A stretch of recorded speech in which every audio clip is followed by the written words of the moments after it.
Hey guys, Toby Morrison here. Welcome to today's video. I want to talk to you about mental rehearsal and the power of mental rehearsal. I actually just got off the phone to a client who just joined the Platinum Recovery Program, and she asked me a really great question and this is what sparked this conversation, sparked this video. And she said, "How do I tell people how I am?" And people who don't understand, how do I get people to understand me and tell them how it's going to take a really long time and all these things? And I said, well, I, I don't even necessarily think telling them it's going to take a long time is actually that really useful. And here's why. When I was 17, I was really, really ill with chronic fatigue syndrome. I was going to school for 1 hour a day, and I'd missed like 250 days of school, so I was obviously quite sick, and so everyone knew that I was away. And so when I came back, obviously people started to realise, and so they all started to ask me the same question: "How are you?" And I felt a huge sense of guilt and shame, and I felt like I needed to explain myself as to how bad I was.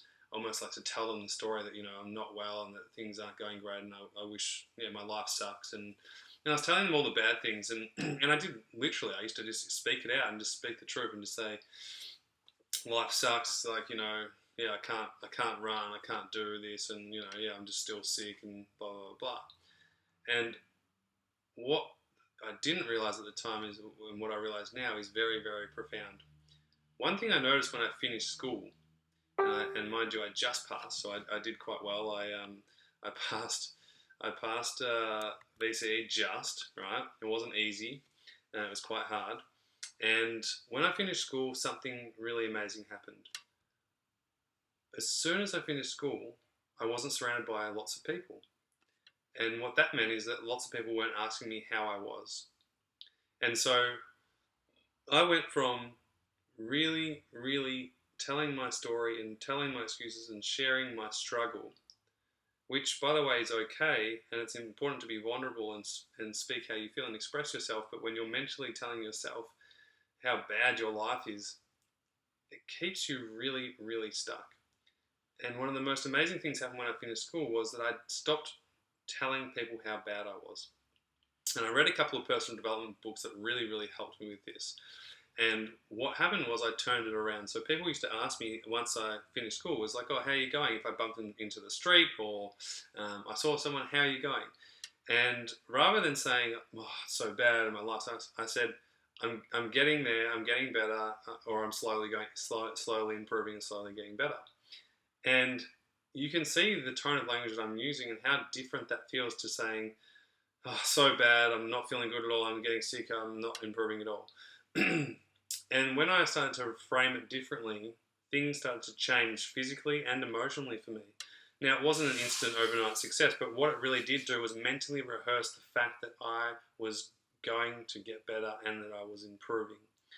And this is a very, very powerful tool that I really haven't spoken enough about. And thank you to the lovely lady Penny who joined the program from New Zealand today, because she sparked this conversation that is so important about the topic of mental rehearsal. So what are you mentally rehearsing to yourself that maybe isn't that useful? Now, I want to say one thing.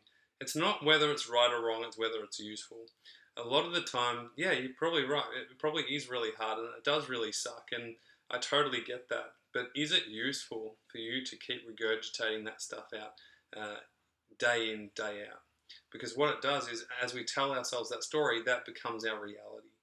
And we all know in our times, and I'm sure you've achieved something in your life, and I want you to take yourself back to that time when you achieved it.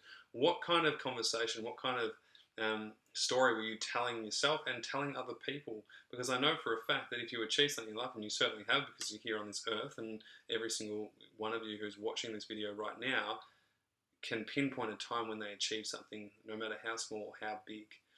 But tell me what you did to get there, mentally and emotionally. What did you speak? How did you talk? Were you talking about how bad it was and that you can't do it and that blah, blah, blah? Or did you actually believe that you could do it? And did you tell that story that you could do it and that you are doing it regardless of the struggle and the obstacles that are coming your way? Because we know in life that obviously it's not going to be easy all the time, right? But what we do know is that if we can talk about that it's going to be okay and we are going to get through it, eventually it will be okay. And I just wanted to share that with you because I think it's fascinating.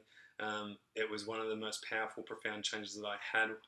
And one of the other most powerful things was I started to tell my parents to stop asking me how I was all the time because they were so worried about me. And so I said to them, I'll come to you if I need help. And I appreciate your support, and I want your support because they were really supportive parents, and bless them.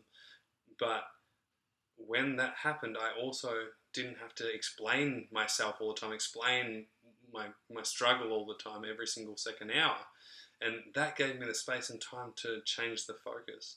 And it happened quite naturally and organically over a period of time. But, I think it's just such a powerful thing. So have that open conversation and communication with someone.